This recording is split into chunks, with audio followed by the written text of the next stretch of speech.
여러분, 드디어 결국 비로소 새로운 굴착기를 내렸습니다. 얀마 바이오 17 샀다고는 안 했습니다. 굴착기 렌탈 판매 전문 업체인 이지건설기계에서 무상 렌탈 지원을 해주신다고 합니다. 중국산 굴착기는 왜 저러고 있냐고요? 놀리지 마십시오. 쟤는 옆구리 깐 게 디폴트입니다. 거의 마르지 않는 샘물이에요. 계속 수리 컨텐츠가 나옵니다.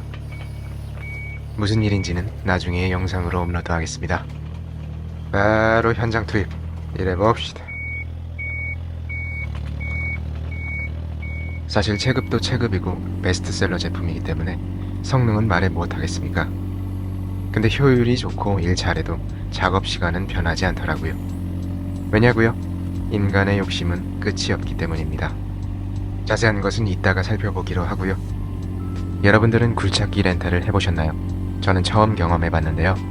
대추농장 같은 경우는 묘목 채취 시기에 굴착기 소요가 많기 때문에 농기계 센터에서 그 시기에 1톤급 렌탈하기는 하늘의 별 따기입니다. 거의 모든 대추농장에서 굴착기를 필요로 하거든요.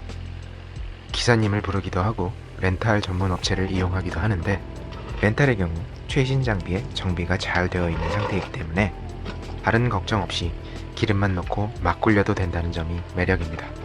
물론 저는 조심히 사용했습니다. 그리고 3종 버켓 외에도 다양한 어태치먼트들을 골라서 함께 렌탈할 수 있다는 것도 장점이죠. 사실 어떻게 보면 농장주 분들의 상황이나 환경이 각기 다르잖아요. 제가 1.7톤 중고를 추천하기는 했지만 저희 농장의 경우 매년 하게 되는 묘목 작업이나 나무 옮겨 심는 작업에는 1톤 굴착기도 충분하거든요. 오히려 유리한 점도 있고요. 그런데 이런 몇 년에 한 번 있는 공사에 쓰려고 좀 더 큰 굴착기를 구입하기는 부담이 될 수도 있다는 거죠. 그럴 때는 이런 렌탈이 하나의 옵션이 될 수도 있다는 걸 말씀드리고 싶네요. 물론 비용의 경우는 장비 보유 시의 감가율과 세금 및 관리, 수리비 등과 비교해서 유리한 쪽을 택하시면 될 것이고요. 자, 다시 작업 얘기로 돌아갈게요. 지금까지는 중국산 1톤으로 터 파기 작업을 하고 있었습니다. 약 1.6m 깊이에 10 곱하기 3m를 파내고 있었어요. 그러다가 이지건설 기계에서 렌탈 지원을 받아서 새 장비로 작업하다 보니 효율이 좋아서 규모를 조금 늘렸습니다. 인간의 욕심은 끝이 없잖아요. 그래서 결국 깊이는 2.4m에 추가 면적 4 곱하기 4m를 더 확보하게 되었습니다. 이곳은 앞으로 연못은 아니고 수평형 지중열 교환 파이프를 깔아서 지열을 이용해 작은 하우스 냉난방용으로 사용하게 될 것 같아요. 약 4만 BTU 정도 목표로 작업했는데 깊이는 좋지만 공간이 빡빡하긴 합니다. 시공 능력이 떨어지다 보니 배관 간격이 설계보다 좀 촘촘하긴 해요.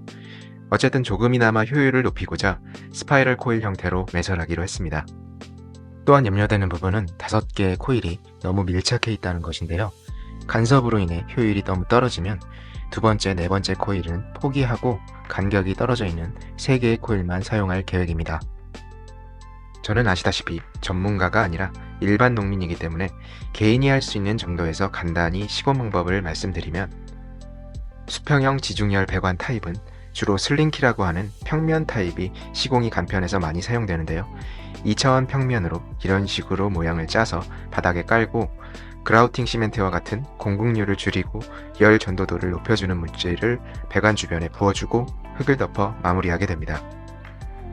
이때 토양에 따라서도 성능 차이가 발생하게 되는데, 일반적으로 밀도가 높고 수분 함량이 높으면 열 전도율이 높게 나오는 것 같습니다. 아마도 토양 내의 기체 비율을 줄이는 것이 열 전도도를 높이는 중요한 요소인 것으로 이해했습니다. 공기의 열 전도도는 매우 낮으니까요.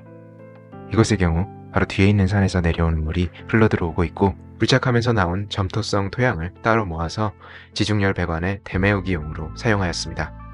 저는 스파이럴 코일 타입이 슬링키 타입 대비 시공성이 떨어지지만 열 교환율이 좀 더 나을 것으로 판단해서 스파이럴 타입으로 선택했고, 형태상 그라우팅 재료는 시공 불가로 판단해서 포기했습니다.